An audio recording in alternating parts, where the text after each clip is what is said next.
shortage of medical supplies there.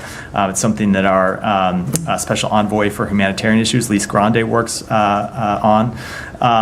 And it's kind of, I'll say we work on that with our international partners, chiefly with humanitarian groups.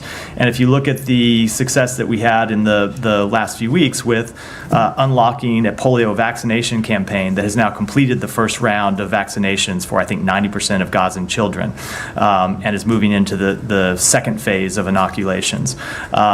That is the type of work that we're trying to do with all sorts of medical supplies to make sure that not just food and not just water, which is what people typically focus on. We talk about humanitarian assistance, but also medical supplies are making it into Gaza to get in the hands of doctors and other health care professionals who need to provide them to their patients. And you think that Israel is doing all it can do to allow supplies in? I think there are certainly a number of issues that we work through all the time, logistical issues, bureaucratic issues, and what we work on is trying to unlock those issues wherever they arise, whether they be with the government of Israel, whether they be with the various UN agencies that are operating inside Gaza, to try to make sure that medicine as well as food and water can get to where it actually needs to go. Matt, I mean, in the last couple of days or 3 days, the Israelis killed 88 Palestinians in Gaza. I mean, it seems that they have exhausted all targets to achieve their goals. What are their goals at this stage? Is it just a killing enterprise, just keep going after the tents and killing people in tents and so on? And they always say there's a Hamas operative and so on. We never really know the fact. But is it worth it to keep killing these innocent people, to go after maybe one Hamas fighter? Let me make clear what we want to see. We want to see a ceasefire. We want to see a ceasefire that brings an end to the suffering of the Palestinian people in Gaza. I will let the government of Israel speak to what their military goals are, but we have been quite clear that we think the path forward is to get a ceasefire that brings the hostages home, that stops the daily death and destruction in Gaza, that allows humanitarian assistance to move in a much improved manner, and that ultimately unlocks the possibility of lasting calm. And a couple more on the settlements. Israel is building a settlement on a historic site as designated by UNESCO. Are you doing anything to dissuade Israel from building on this very site? So and Patel next to Bethlehem. As we've said before, settlements are inconsistent with international law. They run counter to efforts to achieve an enduring peace. Our understanding is that this particular settlement that you refer to south of Bethlehem is part of 5 new settlements that the Israeli cabinet approved in June. You heard us speak out against those settlements when they were approved, and we have spoken out against them since then, not just publicly, but also privately in conversations with the senior-most members of the Israeli government. Ultimately, we think that the settlement program doesn't just harm the Palestinian people, but it hurts Israel's peace. It hurts Israel's long-term security, and that's what we'll continue to impress upon the government of Israel. And finally, last week when the Israelis raided the Jenin camp, right outside the camp, there's a Hamdan family in a small apartment. They always take their apartment to be a sniping post and so on. They ruined their apartment and so on. They destroyed everything, but they also stole Ashraf Hamdan, who was 13 years old. They stole his PlayStation. You believe that the Israeli army should either give him back his PlayStation or compensate him for that? The last I looked, it was like $207. So I'm unfamiliar with the facts of this case. So I don't want to speak to a specific incident in which I'm unfamiliar. But no, obviously a child's PlayStation in any event should not be taken away from them in the first place, and if so, should be returned. So they should either give it back to him or compensate. So I'm just telling you, I can't speak to the facts of this case. I've only heard what you've presented to me. But just as a general rule, of course, children's toys should not be taken from them, and if they are taken, they should be returned. I think that's a pretty safe principle. Yeah. Can I just ask about the West Bank? Just go back to the killing of American-Turkish citizen Ayşenur Egi from last week, because the secretary commented on it while he was traveling. I just want to clarify a couple of things. So the IDF said effectively that it was an accident, but then we had reporting, namely Washington Post, saying the shots were taken after the peak of the protest. So there are discrepancies suggesting that perhaps it may not be an accident. What is the U.S. assessment on how she was killed? So we are going to await the full criminal investigation that the government of Israel has launched before we make any determinations. Obviously, we are reading very closely the eyewitness accounts, and there have been numerous eyewitness accounts of what happened. You heard the secretary speak to those eyewitness accounts when he made his comments in London last week. Whether the eyewitness accounts are true, whether the accounts that the Israeli government made public are true, ultimately, this is a death that never should have happened. It's a killing that never should have happened.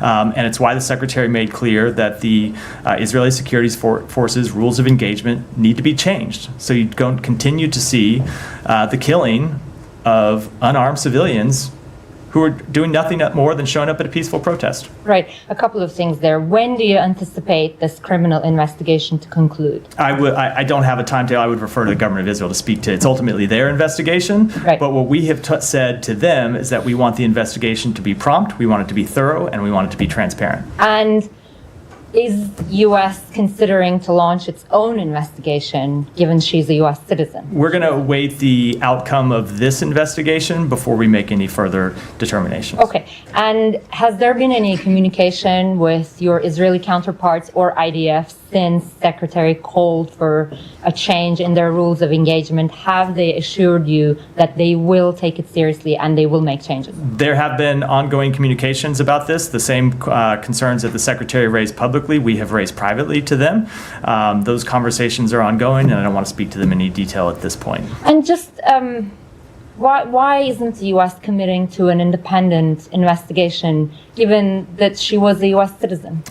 We want to see a transparent investigation, and if accountability is appropriate, we want to see accountability. I think before calling on any further steps, it's appropriate to let the first investigation play out. Now, if the first investigation plays out and we are briefed on the results and we are briefed on the process and we are briefed on the underlying facts and we're not satisfied, we will of course look at whether any other measures are appropriate, but we think it's appropriate in this instance to wait to let that first investigation play out before we go to any other steps. Okay, one final thing. When you say you guys want this criminal investigation to be conducted promptly,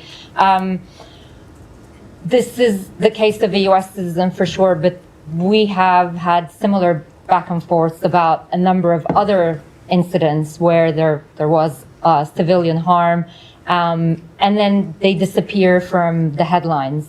And we don't know what kind of action, if any, or accountability measures have been taken. So I'm wondering, has the United States set a timetable for when it expects Israel to conclude that? Like, what do you mean by prompt? Do you need an answer from them in a couple of weeks, or is it going to be 2 months? We mean as soon as possible. I cannot give you a timetable, and I think you'll know from covering investigative agencies. Investigative agencies always, and I used to work at one and be the spokesperson for one, always have a hard time giving you a timetable for any investigation because you don't know what you're going to find when you start investigating things and how long it's going to take.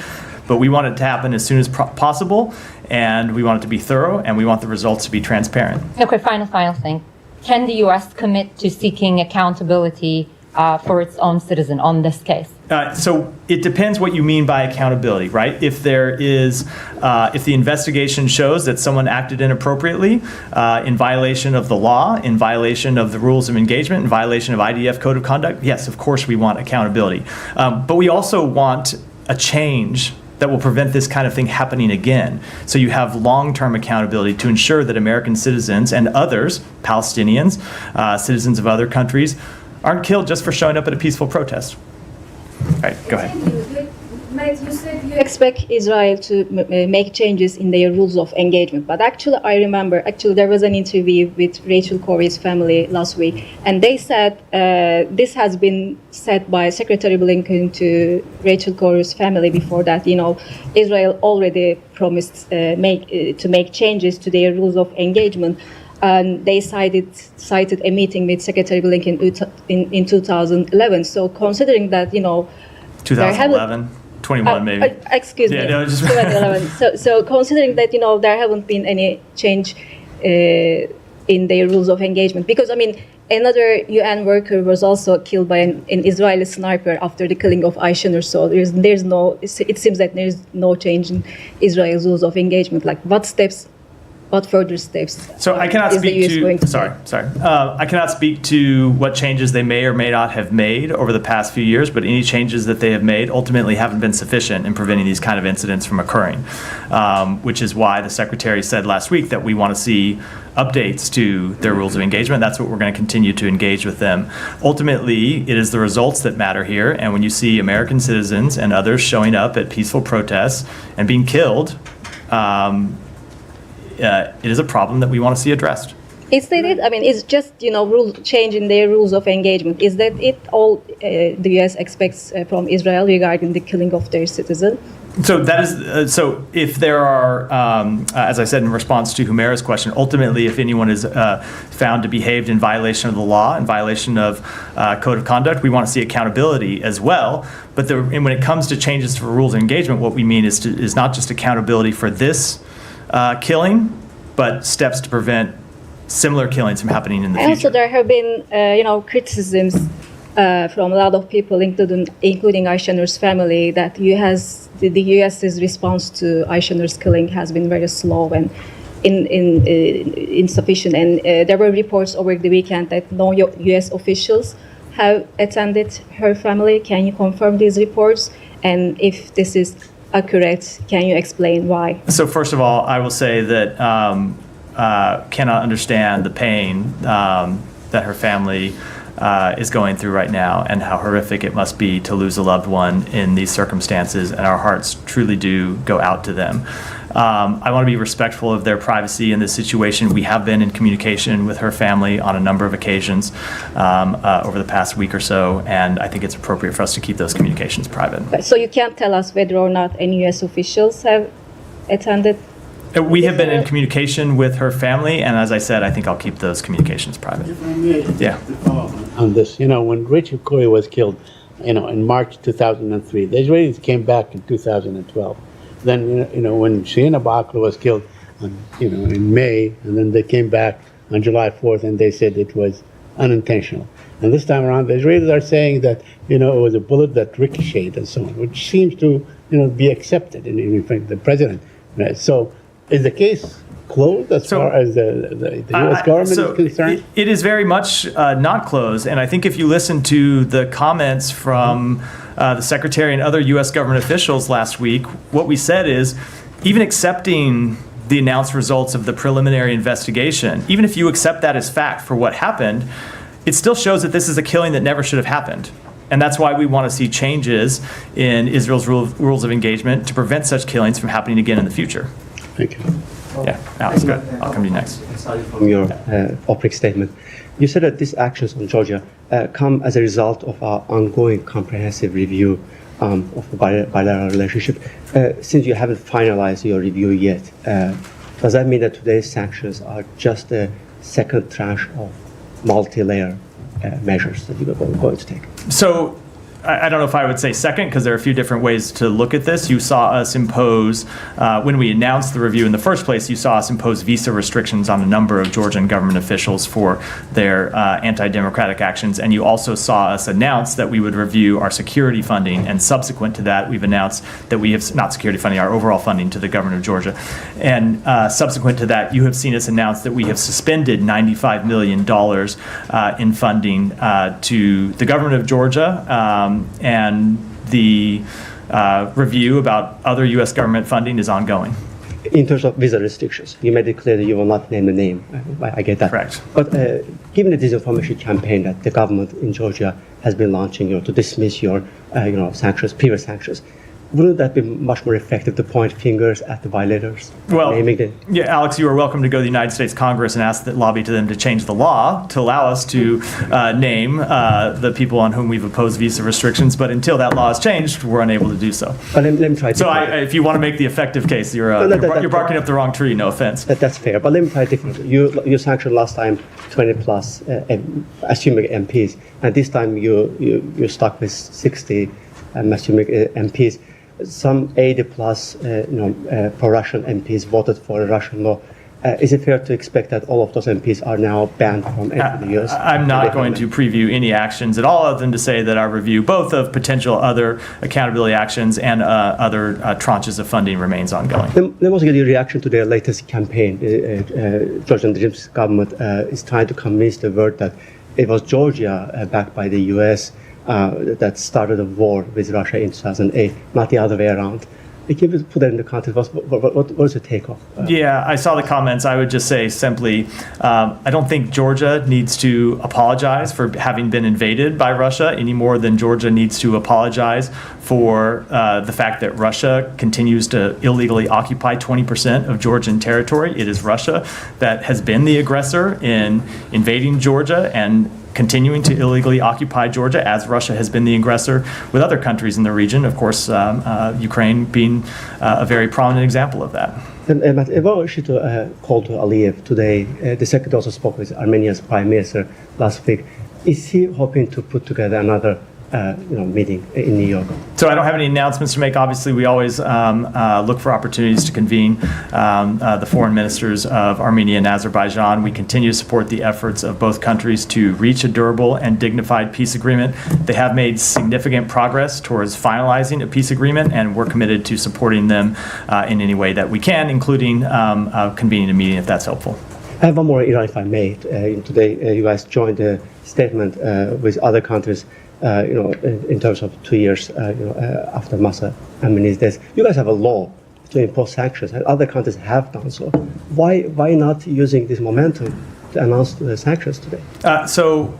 We have announced over sanctions on, I think it's over 500 Iranian entities and individuals since the outset of this administration. You've seen us in just the last few weeks announce additional sanctions on Iranian entities and individuals. Some of those sanctions have been for human rights abuses, repeated human rights abuses.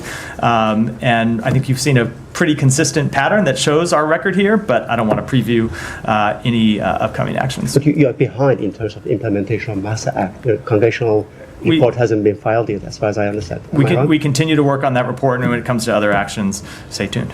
Thank you. Frank, go ahead. Thank you, Matt. The White House has not contacted Aysenur Agi's family 10 days out from her killing. Eyewitnesses themselves tell us that they actually haven't been reached out to for any Israeli-led investigation. Our colleagues at the Washington Post, of course, as you might have seen, reported footage and testimony that seemed to reveal that the Israeli military misled the U.S. and the world in its initial findings of how and when Aysenur was shot. When is the president, vice president going to reach out to Aysenur's family, and how can the U.S. continue deferring to Israel to investigate itself for killing an American if it has already at best misled and at worst lied in its preliminary findings, and how also given it hasn't reached out to eyewitnesses? So, as I said, first of all, with respect to her family, which we know are experiencing this horrific tragedy, the U.S. government has had a number of conversations with her family. Hold on, let me just finish. It is not appropriate for me to get into those publicly. I never would in a situation like this, and I'm not going to here. But we have reached out to express our deepest condolences. I will say, when it comes to the investigation, I cannot speak for the investigation that's occurring now, other than to say we're going to expect it to be prompt, thorough, and transparent. And if it's not, I don't think anyone should draw conclusions about an investigation while it's ongoing. But at the end of it, we will certainly be happy to look at how the investigation was conducted, what it produced, if there are any deficiencies, and if we don't find that it meets our standards, we'll have more to say at the time. But is it not a red flag that the initial findings are already being discredited by testimony and footage? So I think I already said, you heard me say earlier, even if you accept the initial findings, they don't present an acceptable outcome, right? You look at the initial findings, and they already tell you that something went tragically wrong, and you had the killing of an American citizen that never should have occurred. So when I hear people say sort of hold the initial findings up as if they somehow exonerated Israeli security forces, they very much do not. At least in our point of view, they very much do not exonerate them. They reveal the need for a number of changes, and we've made clear that's what needs to happen. But then when it comes to what ultimately happened and getting to the bottom of what ultimately happened, let's see how the investigation plays out. I do think we shouldn't draw any conclusions before it's final. And when we see the ultimate investigation, we'll have more to say based on our assessment of it. And then finally, just on what you've said, that the U.S. is urging the Israeli forces to modify, change its rules of engagement after Aishanur's killing.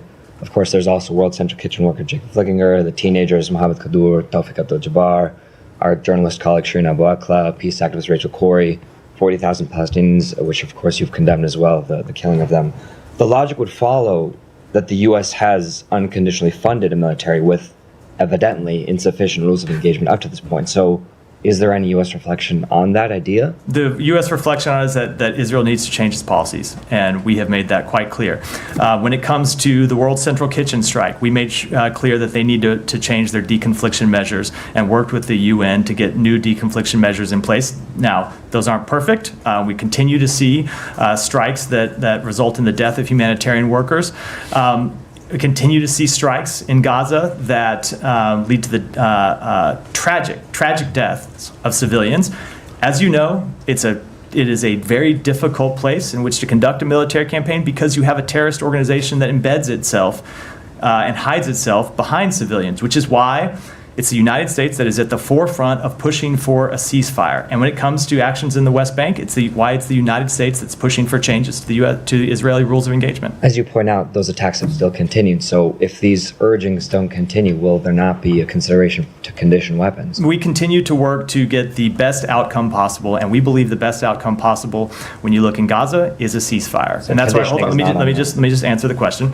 And it's why we continue to work with Egypt and with Qatar to get a ceasefire over the line. Ultimately, we think that is the thing that would bring an alleviation to the suffering of the Palestinian people. Not any of the other steps we hear bandied about from time to time, but a ceasefire that brings a lasting end to the war. And when it comes to changes in the West Bank, it's the changes that we've proposed with others. Kylie, go ahead.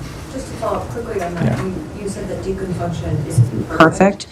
Is it the U.S. assessment at this point that the Israelis are doing the best that they can, and they've implemented some changes when it comes to deconfliction with NGOs? I'm sure that there are always changes that further refinements that can be made. I mean, the problem that you have, and we've seen this over and over when it comes to incidents with humanitarian workers, is the government of Israel puts in place with the humanitarian aid groups a new set of deconfliction measures, and then you have an incident that exposes a flaw in one of them. You saw this recently with the strike against a convoy where the lead vehicle, I think I'll get the details wrong, but left the convoy or turned around and was ultimately fired upon by Israel security forces. You get different things, you get different incidents that expose new problems that need to be solved. Ultimately, this isn't unique to this particular deconfliction problem is not unique to Gaza. It's something that tends to be the case in ongoing war zones where you have the difficulty of delivering humanitarian assistance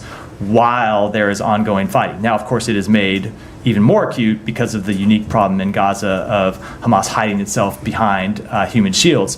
But that's why we continue to work. It is really through an ongoing process with the humanitarian groups, with the UN, and with Israel to try to get the best possible deconfliction measures in place.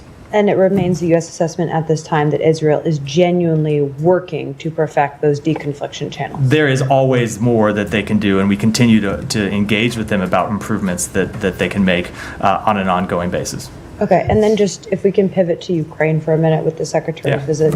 Last week, he came out of that visit saying that he and his UK counterpart would be presenting their findings with regard to the Ukrainians asked to strike deeper into Russia, and whether or not there would be a policy decision on that would hinge on President Biden's meeting with Prime Minister Starmer on Friday. That meeting is concluded. We haven't heard anything from you guys. So where does that conversation stand? Has there been a policy decision on that ask from the Ukrainians yet? So first of all, you're right. The Secretary did say he would discuss his conversations with President Zelensky and other Ukrainian leaders, but he said he discussed them with the President, not with all of you.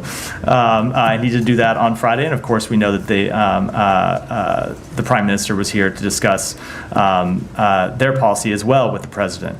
I don't have any announcements to make about changes in our policy today. We can continue to engage with our Ukrainian partners about the best way that they can support them to ensure that they win this war, the best way we can provide them with capabilities and intelligence support and other support, and that will continue to be our commitment, but I don't have any announcements to make on policy. But it's still possible that the policy could change, or you guys have decided to keep it intact the way it is? I don't have any announcements to make today. We always, and this is just a general statement that covers our policy when it comes to Ukraine, engage with the Ukrainians about what they need and how best we can support them. And as I know you've all heard the Secretary say many times, adapt and adjust those policies as necessary to best support them in a way that makes strategic sense and provides them capabilities that they can actually use and that they can support and that they're trained on. And that will continue to be our policy going forward. So you don't think they need to strike deeper inside Russia right now? I said I don't have any announcements to make about changes today. Yeah, Eva, go ahead. Follow up on that question about the investigation. Does Yeah. this apply to all your allies? When a U.S. citizen is killed, you don't interfere, you wait until the investigation is the outcome of the investigation. So it would- and sorry. whether it is repeated, and if the incident was repeated many times. So I'm not going to deal with a hypothetical about going forward, but it would always depend on the circumstance. If we saw an ally that was conducting an investigation, or in this case, bless you, conducted an initial investigation, briefed us on the results, and said they were conducting a full investigation, we would certainly take that into consideration in what steps we might take. But that's not to foreclose any further steps on our end if we think it's appropriate and necessary at a later time. Yeah, Jenny. Thank you. Quick question. Do you have any comment or update about the second assassination attempt on former President Trump while he played golf yesterday? Yes, as you heard the president say, we deplore violence of all kind. There's no place in the United States for political violence. That's not how we settle our political disputes in this country. No update. The U.S., the State Department's not the investigating agency. I would refer you to the FBI. Gotcha. Thank you. Thank you very much, Matt. A couple of questions. Today, Undersecretary Bass was in Pakistan meeting Army Chief, Deputy Prime Minister, and a couple of other people, and they spoke about economy and security. Did they speak about democracy or Imran Khan at all, or no? So they discussed our approaches to expanding bilateral cooperation on economic and security issues, including countering terrorism and violent extremism, the importance of fostering regional stability and prosperity. This Undersecretary expressed his gratitude for Pakistan's continued cooperation in assisting Afghans in resettlement pathways to the United States, and we will continue to work closely with the government of Pakistan on all these issues. The following two questions are about journalism. The other day, the Secretary spoke, and Mr. James Rubin spoke in detail about the Russian media, RT, and all these things. Now, don't you think that China, because last year, from what I remember, Mr. Rubin saying was that China is the one that spends the most money in propaganda, in fake news. Did I miss something here? Like, don't you think China is the one that should have been targeted, or their fake news and outlets should have been targeted? I don't think you should have seen Friday's announcement as any kind of exclusive announcement about one country only at the expense of others. We made clear we oppose countries all around the world using disinformation to mislead American citizens of other countries, and we'll continue to work to counter that. Just one more about a couple of times I've reminded you about Arshad Sharif, a journalist as well. Last week, his wife showed the details that it was not just a natural shooting. His body had 12 wound marks on different areas. This is the podium where people raise the issues of those journalists who are either swallowed by these hyenas for their political gains, or different establishments uses their lives and plays with them. We come to you to ask for their support. Anything you can say further about this journalist and his investigation the U.S. could do? I don't have any assessment with this particular case. Obviously, we support the free exercise of journalism all around the world, Michelle. Thank you so much, Matt. Yeah, thank you, Matt. Why did the U.S. move or decide to move forward with all the U.S. aid to Egypt without the restrictions that it applied in the past for human rights concerns? So when we look at the foreign military financing that the United States provides to the government of Egypt, we assess it under a number of different factors. Egypt has played an important role over the past year in helping try to get to further regional stability. We've seen them play a really critical role in trying to get a ceasefire across the line in Gaza. We've also seen some improvements in the human rights situation in Egypt when it comes to the introduction of a bill regarding pre-trial detention, when it comes to the release of some political prisoners. We do need to see further advancements on human rights, and that's what we're going to continue to push with the government of Egypt. But those are the factors that we took into consideration when we made this decision. And one on Iraq, do you have any updates on the U.S. Military withdrawal from there? From Iraq, you said? Yes. I don't. We've held a number of discussions with the government of Iraq this year on the future of our forces there, including when the Prime Minister was in Washington and met with the President in April. We have made clear with them that we will take into effect that we would review with the government of Iraq a number of factors to determine when and how the mission of the global coalition in Iraq would end and transition in an orderly manner to an ongoing bilateral security partnership in accordance with Iraq's constitution and the U.S.-Iraq Strategic Framework Agreement. And those discussions are ongoing. Follow up on that, Mark. Yeah, go ahead, and then I'll come to Sean. The Iraqi government says that deal for the coalition missions in Iraq. Is there any deal drafted between you and Iraq to this matter? I don't have any update to the answer I just gave Michelle, which is that the discussions between our two countries are ongoing. I have two more questions on Iraq, if I may. Yeah.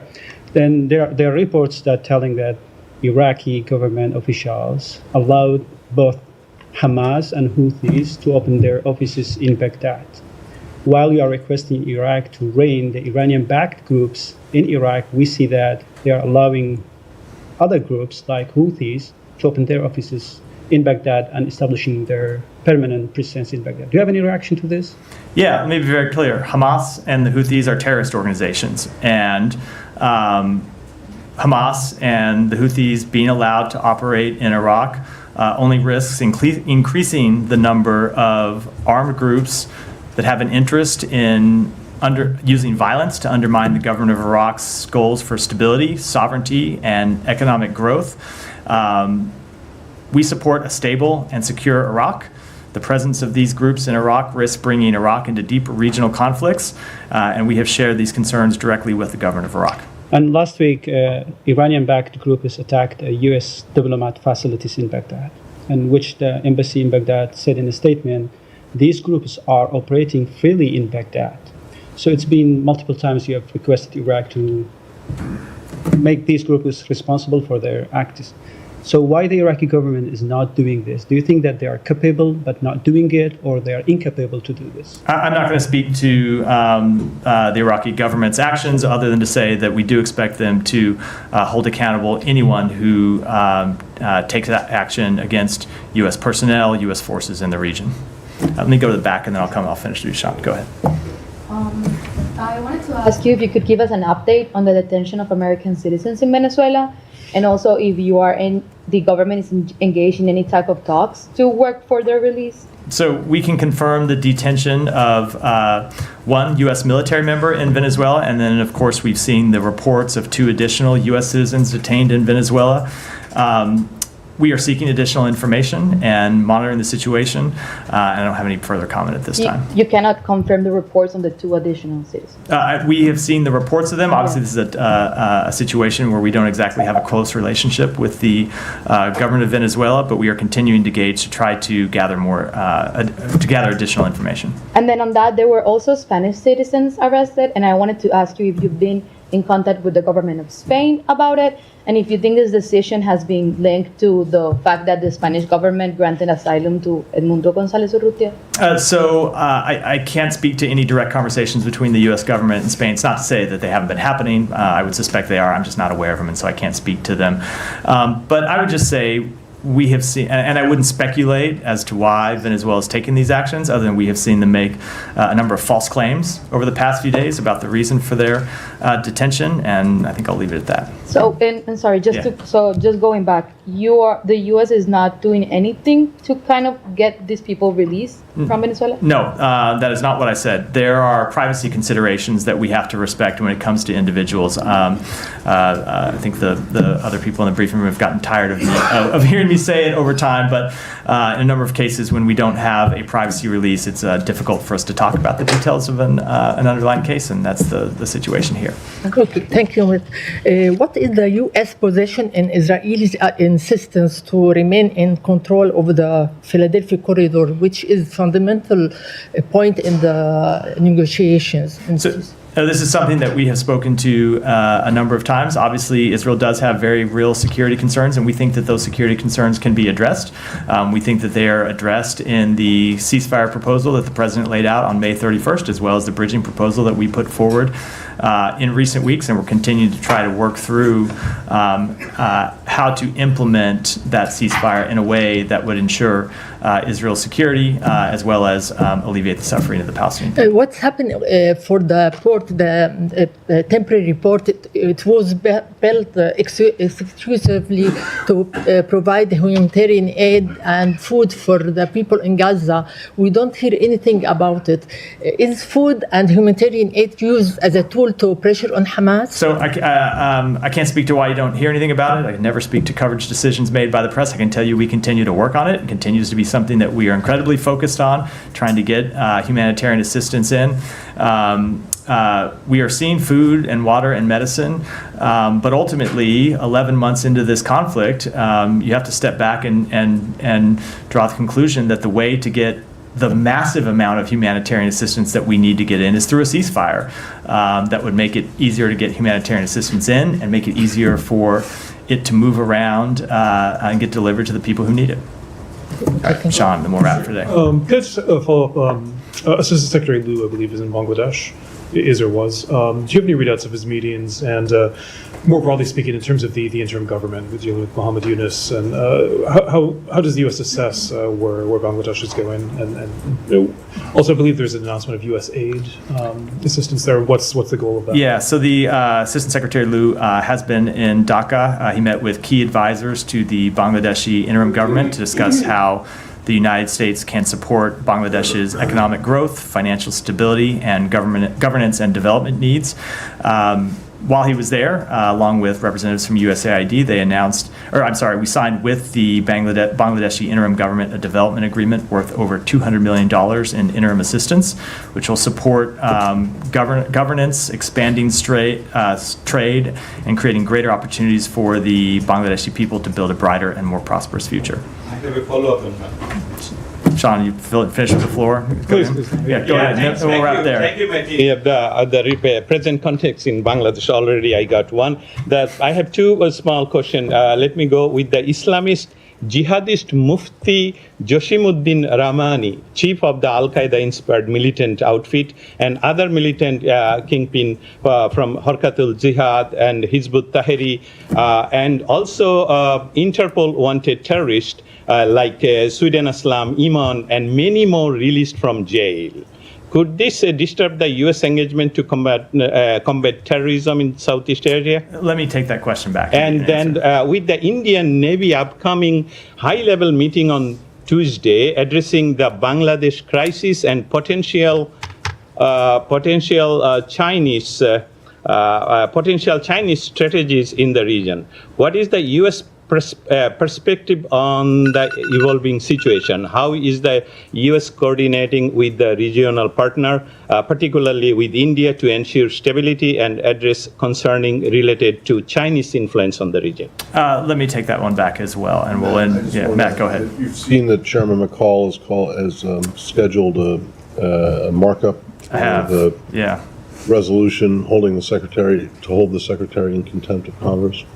What do you have to say about that? Anything? I think that step is completely unnecessary. The Secretary has already testified before Congress about Afghanistan 14 times. He has testified before Chairman McCall's committee 4 times. One of those appearances was to talk only about Afghanistan. It was at a hearing exclusively focused on Afghanistan.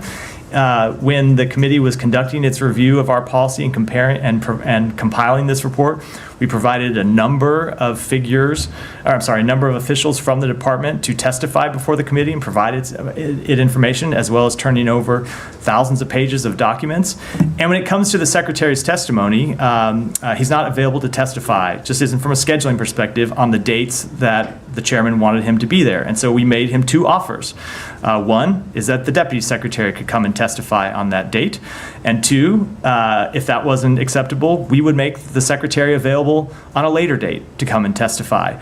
And for some reason, and I can't speculate what it was, the chairman decided to decline both of those offers and move forward with this contempt markup, which short circuits any type of debate between the State Department and his committee, rather than accept our offer to come testify before them. So you're not a fan?